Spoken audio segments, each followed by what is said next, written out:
How's it going? Welcome here to World History 151. I'm glad you're here for the remainder of the semester. We're going to learn about a whole lot of history up until 1500, kind of the sort of the end point of that.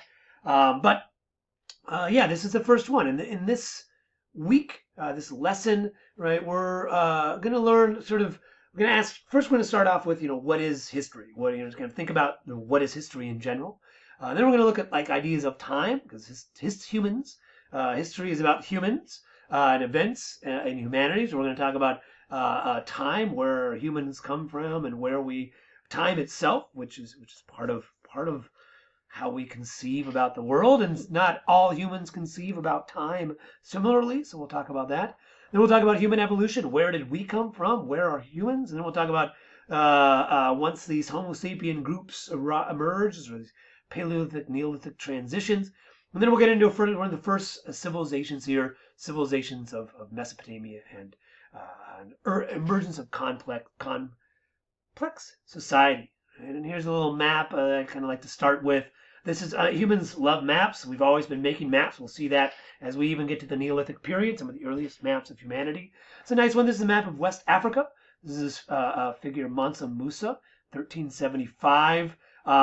This is sort of mapping out what people know about this region. These little marks are all trade routes between different areas, castles, mosques, trade routes. But maps are a way that humans think about space and time, and how they connect, how you go from place to place. So humans, a part of human history is this idea of how we are connected. And then one of the themes of this, particularly my course of World History 151, is this transmission that people move, and when they move, they bring their ideas and their products, and the mixture of all of that has created the world that we live in today. And we continue to move around and exchange ideas and transmit knowledge, and that's kind of what History 151 is going to be about.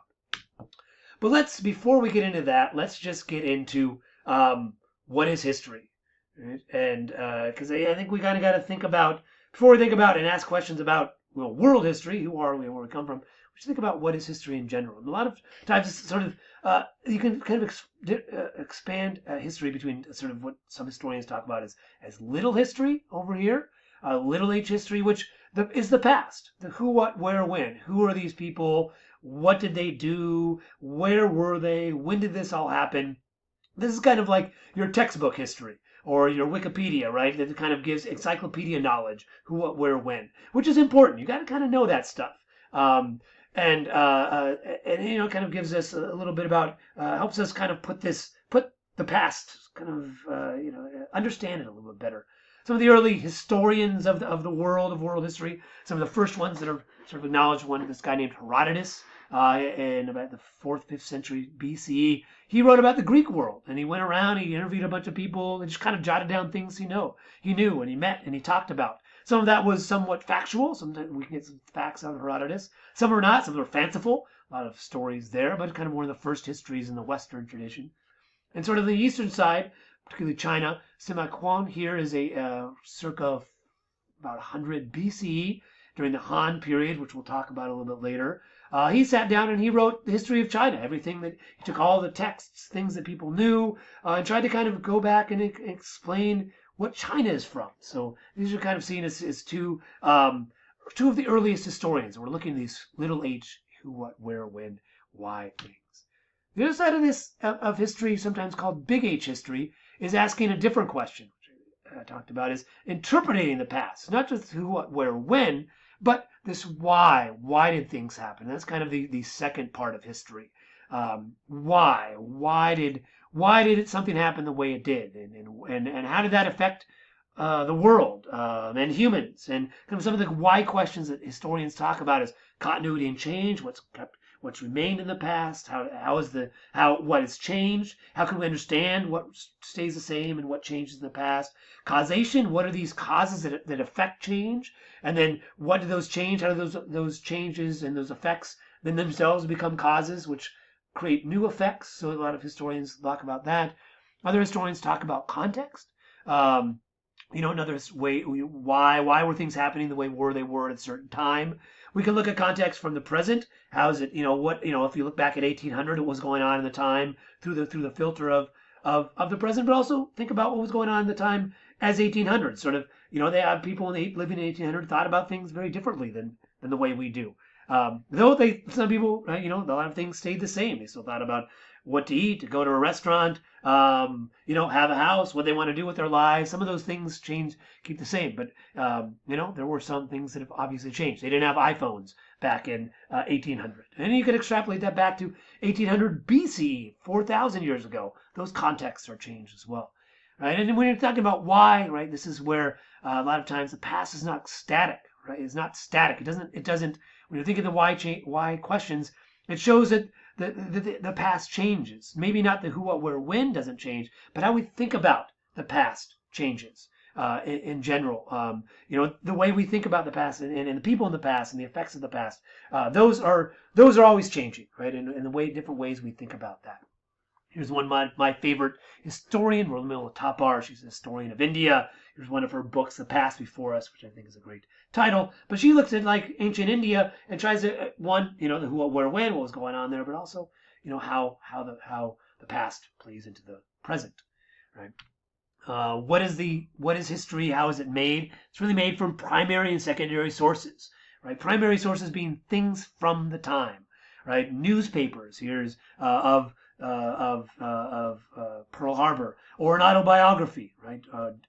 Here's Frederick Douglass writing about himself, his experiences as a slave, which very much affected the abolition movement, which then ultimately led to the Civil War. So things from the past. There's all sorts of things. You can think that some are written, but some are material objects as well, artifacts, coins, inscriptions, things like that. And then the secondary sources, what are scholars who've taken these primary sources and come up with arguments, what they think, how do they think they understand the past. One kind of very famous one here is Ron Chernow, who wrote a history about Alexander Hamilton, using a lot of primary sources, evidence, government sources, letters, to create this history of Alexander Hamilton, who then inspired the Hamilton Broadway musical, right? Which takes some of the facts of Ron Chernow's book, but then obviously adds a little bit of entertainment as well. You're going to see how they're all related together. And that kind of is the last point of history, is this historical thinking, right? How does this all work together? A little bit, historical thinking is the little h. It's the big H, who, what, where, when, and the why, right? Kind of definition I like to use is historical thinking is a tool to evaluate the patterns of the past, to better understand the present, and assist in shaping the future. So history very much is the continuum of past, present, and future. What happened in the past influences the present, and what we do now will obviously affect the future. Can history predict the future? No, I don't think that's the case. But we can learn from things to help condition the future, if you will. So, think critically. What can we understand the past, and how can we rethink the past, and what is the past teaching us? There, and in thinking critically, asking these why questions, asking sort of these tough questions.